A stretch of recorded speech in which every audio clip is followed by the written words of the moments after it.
Hello guys, yan matapos kong hugasan yung aking mustasa, pinatulo ko na siya and ngayon kinat ko naman siya ng ganyan and now lalagyan natin siya ng asin.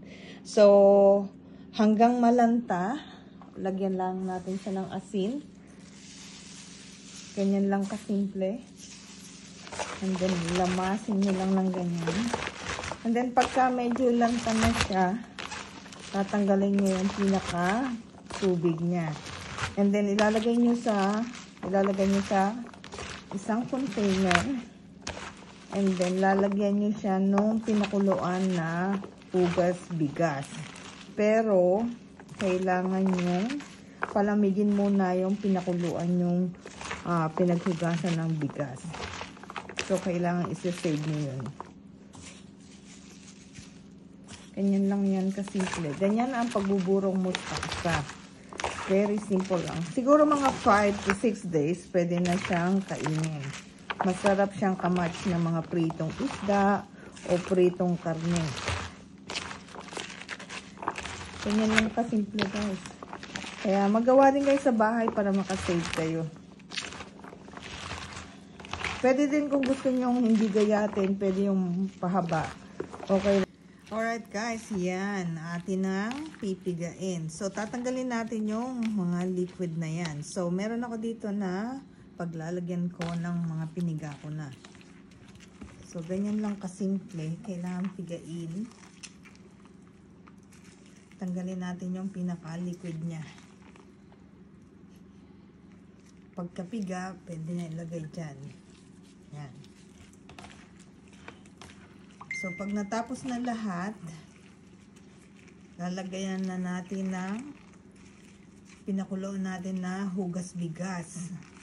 And then, kailangan yan takpan. So, within 5 to 6 days, siguro pwede na. Pero pwede nyo naman siyang tikman kung ready na. So, ganyan lang kasimple guys. Yan. Diba? Tingnan yung daming liquid niyan. Kahit pinatulo ko na yan. So, yan guys, yan na yung ating napiga. Natanggal natin dun sa ating mustasa. So, dito na siya ngayon. Ngayon, ilalagyan na natin siya ng pinaghugasan ng bigas, which is yung pinakuloan ko at pinalamig na. So, and then, after that, isisil na natin and that's it.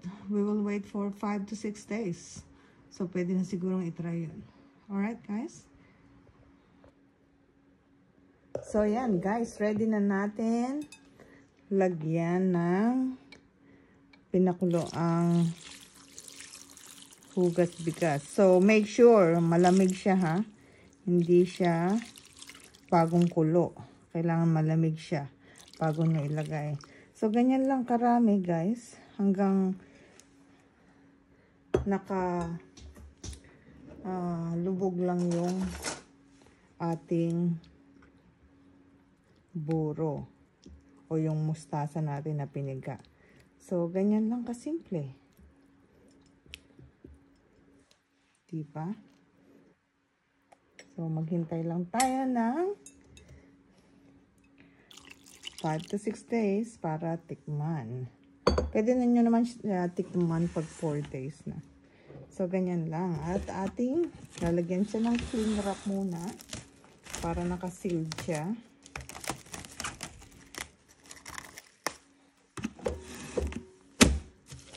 Ganyan lang. Diba? Ready na. So, yan guys. Ganyan lang kasimple. At pwede na natin siyang ilagay sa isang tabi. Ganyan lang kasimple guys magburo ng mustasa. Alright! Thank you for watching. Babush!